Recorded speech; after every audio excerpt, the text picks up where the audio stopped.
First story. I was driving through rural Georgia, cutting through endless stretches of dense, dark pine forests, when exhaustion finally got the better of me. My eyes were heavy, my mind numb from the hours of driving. So when I saw a flickering neon sign for a roadside motel, I figured a night's rest was worth the detour. The place was almost deserted, just a squat, L-shaped building tucked away from the road, surrounded by trees that loomed over it like dark sentinels. I walked up to the front desk, where an elderly man with sunken eyes handed me the key to room 203, the only room with a light on. His voice was low and gravelly as he said, "Checkouts at 10. No earlier, no later." I nodded, suddenly feeling uneasy under his gaze, but exhaustion won out. I thanked him and walked back to the room. Room 203 was musty, stale, like no one had stayed there in years. The air had an oddly bitter smell, something like old cigarette smoke and mildew, maybe. I shook it off, tossing my bag onto the lone chair and collapsed onto the bed without even bothering to pull back the covers. I must have drifted off instantly, because the next thing I knew, I was jolted awake by a sharp ringing. I squinted at the glowing red numbers on the clock by the bed. 3:13 a.m. The phone on the nightstand was shrieking, the kind of old-fashioned rotary phone I hadn't seen in years. Confused, I reached over and picked it up, half awake, and muttered a groggy hello. There was silence on the other end, followed by a faint, almost suffocated breathing. Then, in a low, gravelly voice, a man whispered my name. "Sarah." I felt a chill ripple through me, my hand trembling as I held the receiver closer. The voice was rough, distant, as if it were being spoken through layers of static. "I know what you did, Sarah. I know what you've hidden." The voice was familiar, but wrong, like hearing my own memory twisted and distorted. The line clicked, and the call disconnected.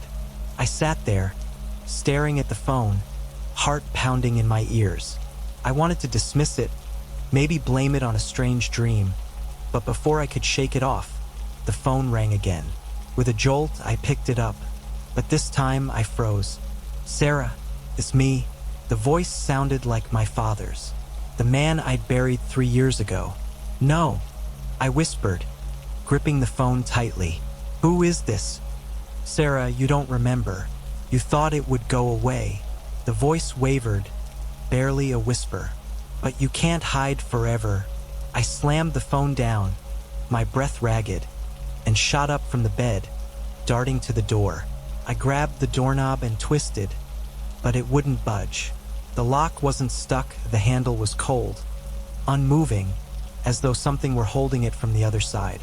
My hands were shaking as I yanked on it, growing frantic, but it didn't even give a millimeter. I banged on the door, shouting for help, desperate to hear another human voice. But only silence answered me.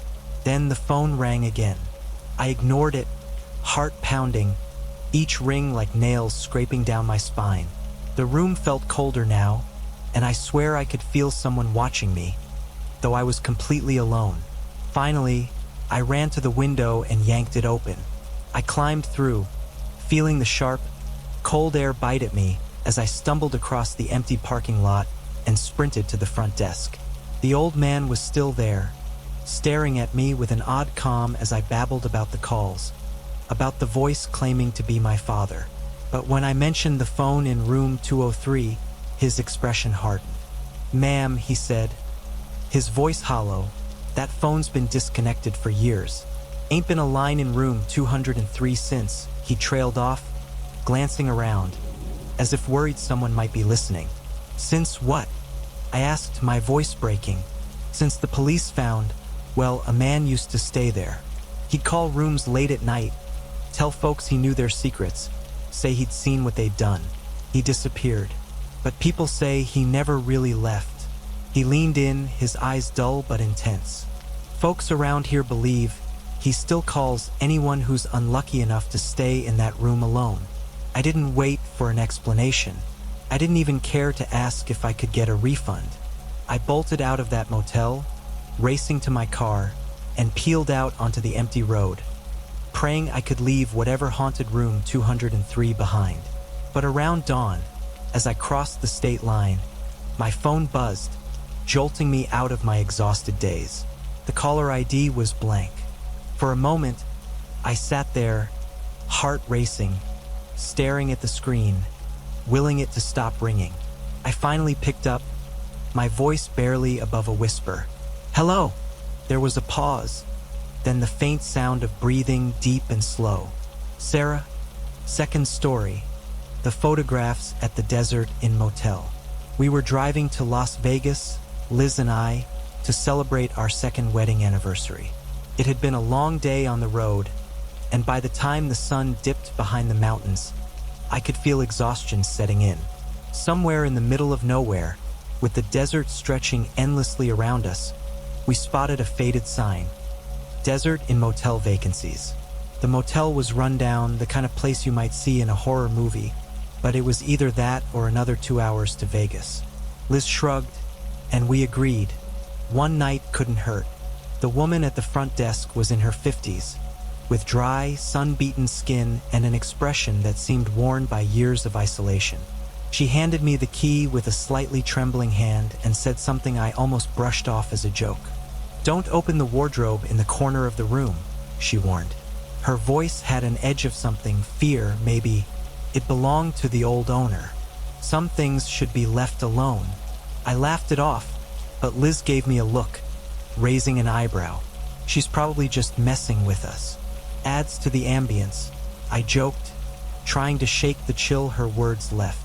We found our room, number 7, tucked into the far end of the motel. Inside, everything smelled faintly of mildew and stale cigarette smoke, and the decor looked frozen in time, maybe the 70s, with dusty lamps and a sun-bleached bedspread. And then there it was, the wardrobe. It was heavy and old, made from dark wood, carved with ornate details that looked out of place in the tacky motel room. Its hinges creaked as if even the air itself were rusting them from the inside out.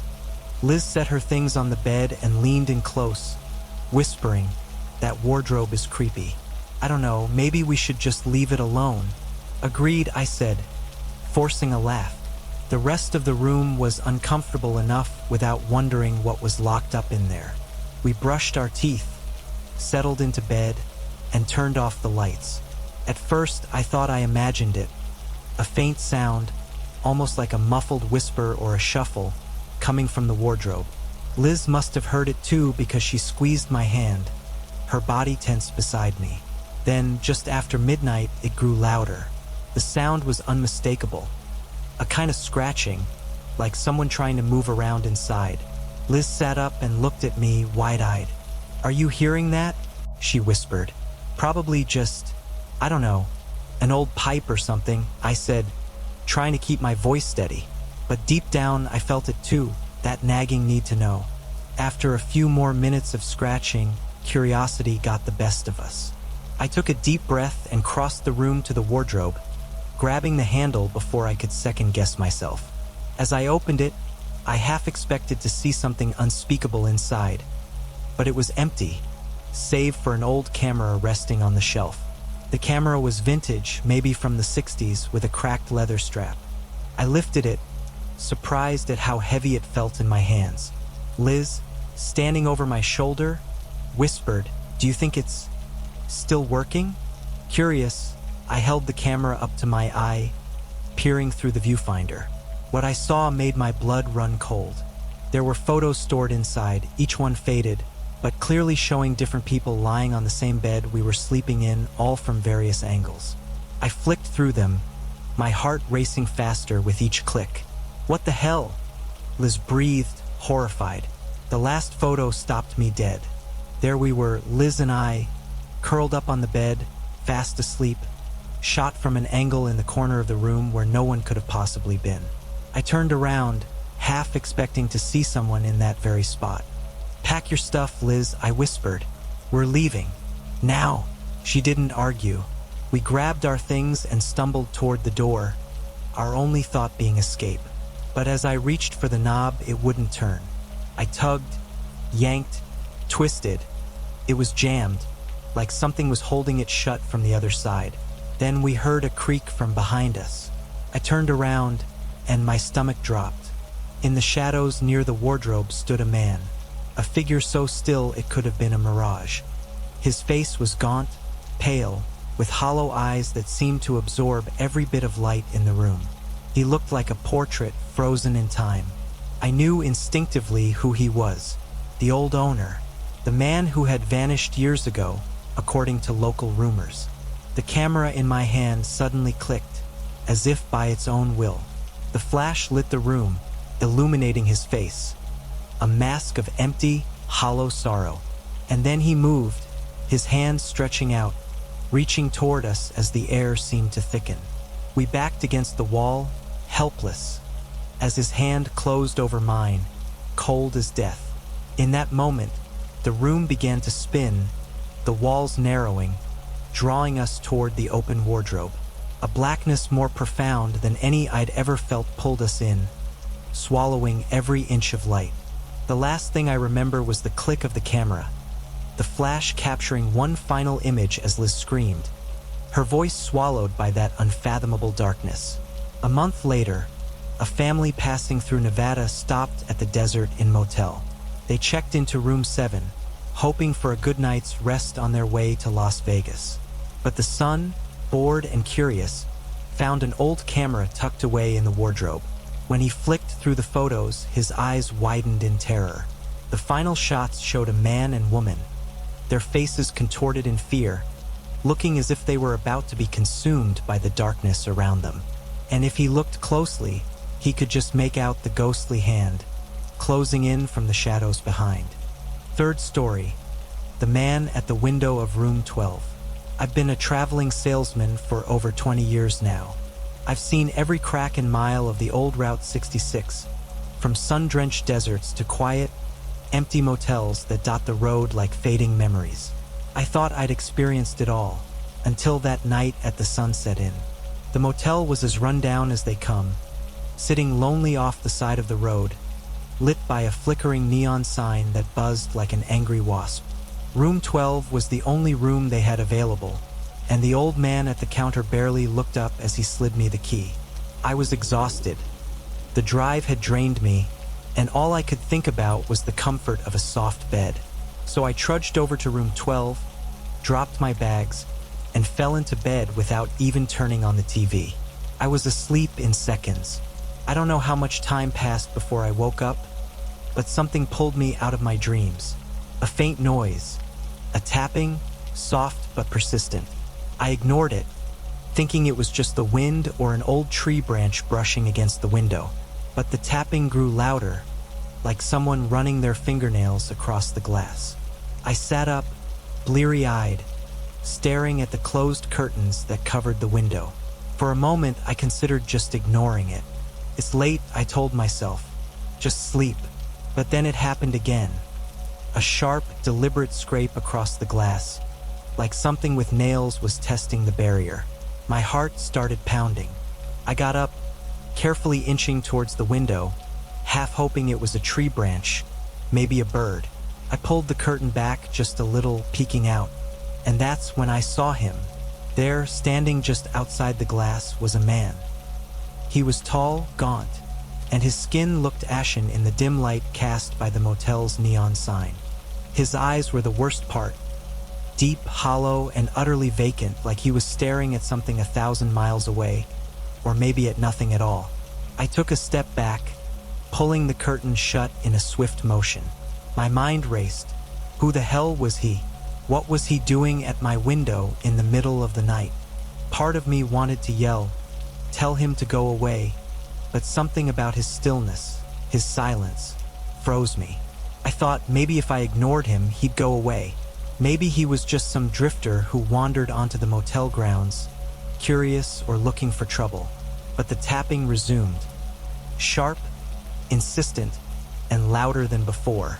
It was like he wanted to make sure I was listening, that I knew he was there. I closed my eyes, hands over my ears, trying to drown out the sound. My pulse was racing, every fiber in my body urging me to look again, but I resisted. Minutes passed, maybe hours. I lost all sense of time. Eventually, the tapping faded, and I must have fallen asleep in the silence. Morning came. Light streamed through the window, and I almost laughed at myself. It must have been a trick of the mind, a nightmare brought on by too many miles on the road and too little sleep. I gathered my things quickly, wanting to get back on the road as soon as possible. Before leaving, I decided to check outside the window, looking for any signs of last night's visitor. But there were no footprints, no disturbed dirt, just my own sleepy, bewildered reflection staring back at me. I shrugged it off as my mind playing tricks on me. Maybe the wind, or just a bad dream. As I headed toward my car, I stopped at the motel's tiny office to hand in my key. The old man behind the counter looked at me, a strange gleam in his eyes. "You stayed in room 12, huh?" he said, almost as if he expected an answer from me. "Yeah, it was fine," I replied, brushing it off, but his gaze lingered. "You didn't hear anything strange?" he asked, his voice low. There was something knowing in his tone, something that made my skin crawl. "Maybe just the wind," I said quickly, wanting to end the conversation. He nodded, lips curling into the faintest hint of a smile. "They say that room's haunted, you know. A man was killed there years ago. A drifter, someone they never really identified. People see him sometimes, standing outside, just watching." I laughed it off, but it felt hollow. My hands were shaking as I grabbed my keys and stepped out of the office. I drove away from that motel faster than I should have, my thoughts racing as I tried to shake the memory of those hollow eyes. As I finally hit the open road again, I glanced in my rearview mirror, just out of habit. But what I saw made my heart stop. Sitting in the back seat was the same man from the window. Those vacant eyes stared right back at me through the mirror, frozen in that same cold expression. I screamed, swerving the car, but when I looked back, the seat was empty. That was the last time anyone ever saw me. Fourth story, the roadside motel on Route 15. After hours on the road, the sun dipping behind the tree line, casting long shadows across Route 15, I knew I couldn't push it any further.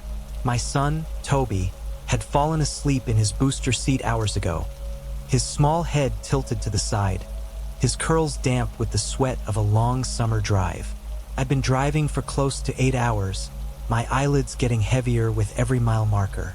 When the motel vacancy sign blinked up ahead, buzzing and flickering against the darkening sky, it seemed like a lifeline.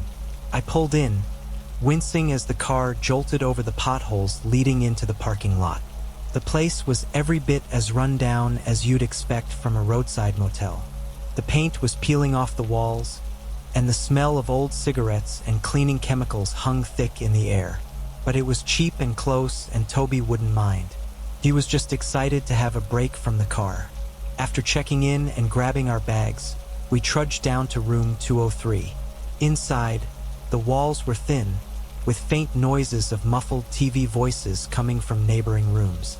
The light flickered a little before holding steady, casting a dim glow over the stained carpet and musty old bedspreads. I grimaced but kept my thoughts to myself. Toby didn't need to hear my complaints.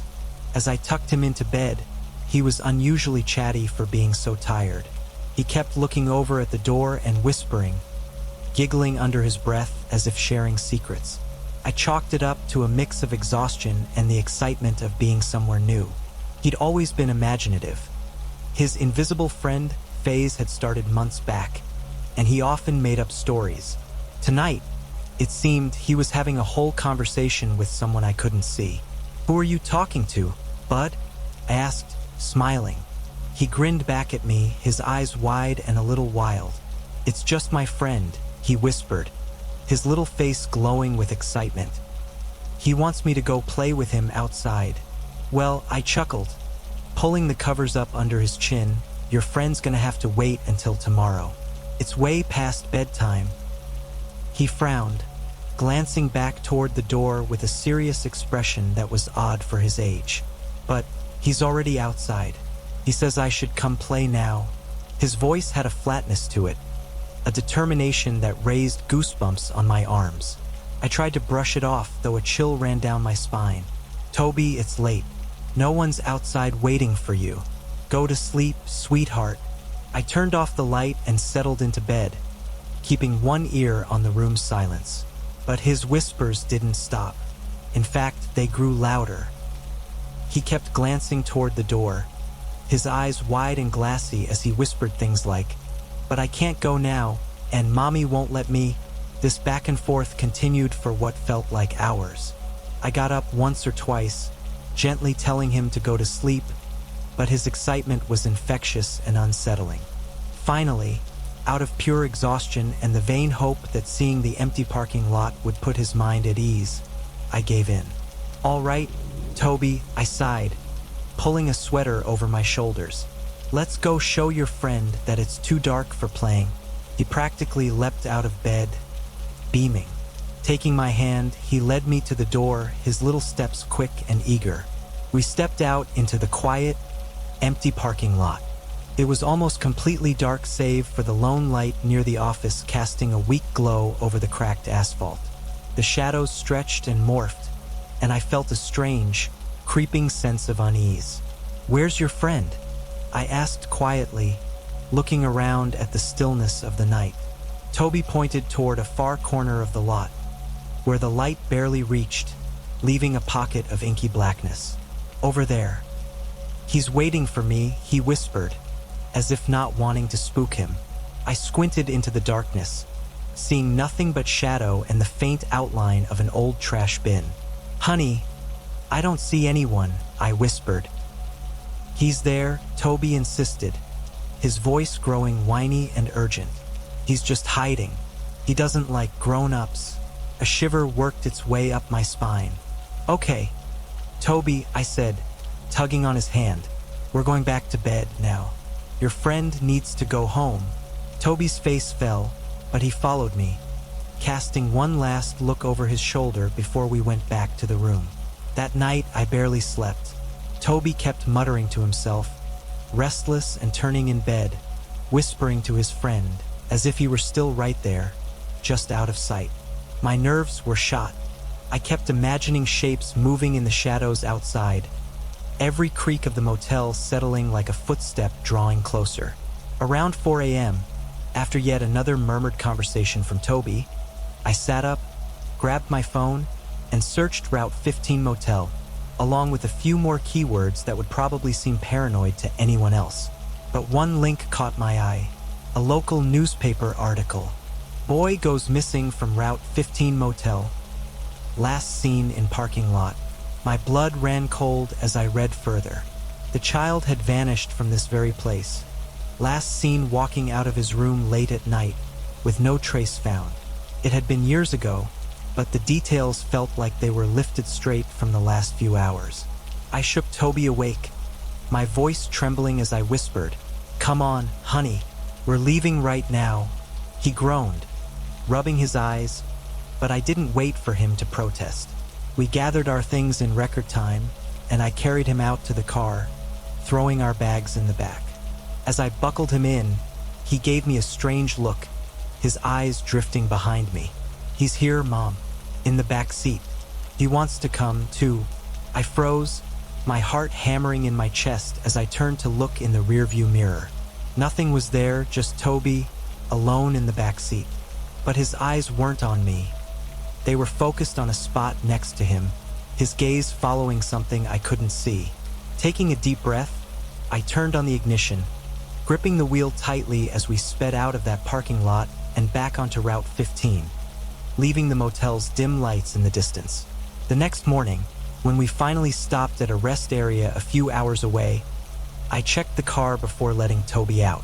That's when I noticed it. A long, thin scratch running along the outside of the rear door, almost like someone had dragged a finger or nail down the paint. And as we walked away from the car, I swear I heard Toby whisper, "Goodbye, friend, I'll come back soon." Fifth story. I didn't expect the Riverside Motel to feel quite so empty. After the funeral, I didn't want to drive the 4 hours back home. So I booked a night at the only place open this late in my old hometown. A rundown, brick building near the edge of the river, appropriately named the Riverside Motel. A lot of memories here, most of them blurry with time. My friend Tom and I used to play down by that river, tossing rocks, daring each other to cross its slippery stones. And now, here I was, just a few miles from it. Only Tom wasn't anywhere nearby. I had barely slept the past few days. The stale, yellowish light in my room was inviting enough to make me drop my bag and collapse onto the bed. But, as much as I tried to relax, there was something odd. Maybe it was just the strange quiet that felt too thick to be natural, like the night itself was holding its breath. I lay there in the dark, aware of every creak, of every hum from the old radiator, letting my mind drift. That's when I heard it. Footsteps in the hallway. They were slow, hesitant, like someone trying to decide which door to knock on. This place was nearly deserted. I'd seen maybe one other car outside, and the night clerk was an older guy who looked half asleep when I checked in. Still, maybe it was someone lost, looking for their room. But the steps grew louder, almost purposeful, until they stopped right outside my door. Curiosity won over. I slid out of bed, pressing my eye to the peephole. At first, I saw nothing, just an empty hallway washed in the flickering light of a dusty wall sconce. But as I looked closer, a shadow began to form, almost as if from nowhere. And then I recognized him. It was Tom, but not as I had last seen him, lying still in a dark suit in that casket, looking more like a stranger than the friend I'd grown up with. No, the figure outside my door was Tom as he'd been in our childhood, wearing that same striped shirt he always wore in summer, torn at the shoulder, his jeans faded and mud-stained. I stumbled back from the door, trying to convince myself that I was dreaming, that my mind was just overworked and playing tricks. I sat back on the bed, breathing in deeply, trying to steady my nerves. But just as I started to calm down, I heard it again. The footsteps, the slow, dragging steps. And this time there was something else. A whisper, faint, like someone speaking through a wall, yet eerily clear. Come play, come outside. My heart hammered as I clutched the edge of the bed. I wanted to open the door, to prove that there was nothing there, that my mind was just taunting me with my own memories. But when I moved to the door, it was like a wave of dread washed over me. I couldn't bring myself to look through that peephole again. Instead, I shut the curtains, locked the door, and curled up in bed, pulling the blanket over my head like I used to when I was a kid. The whispering faded, replaced by the quiet tapping of footsteps that seemed to linger just outside my door for hours. I counted the minutes, desperately waiting for daylight to come. At dawn, the motel felt different. Brighter, warmer, even a bit safe. The haunting silence of the night was replaced by the mundane sounds of a few cars passing by outside, and the smell of burnt coffee wafting from the reception area. I gathered my things, barely able to get out of there fast enough. I'd never been so eager to check out of a place in my life. When I approached the front desk, I was met with a surprised look from the clerk. He looked different in daylight, more alert, maybe even slightly nervous as he squinted at me.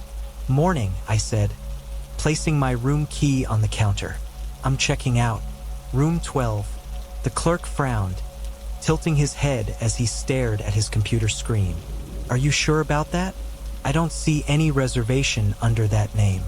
"You're John, right?" I shook my head. "No, not John. It's Mark.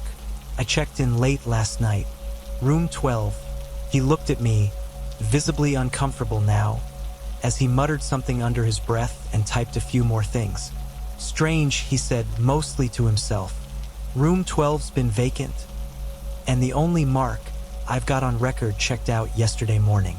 We've only had one reservation in room 12, though, but it was, 30 years ago." I laughed nervously, thinking this had to be some mix-up or a bad joke. "What are you talking about?"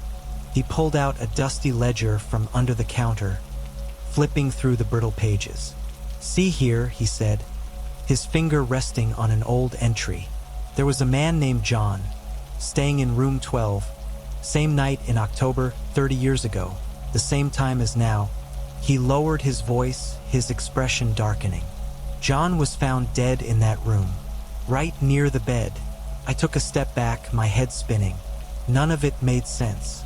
I turned, hurrying to leave, but as I reached for the door handle, I stopped cold. The hall in front of me was identical to last night, and right there at the end was the door to room 12.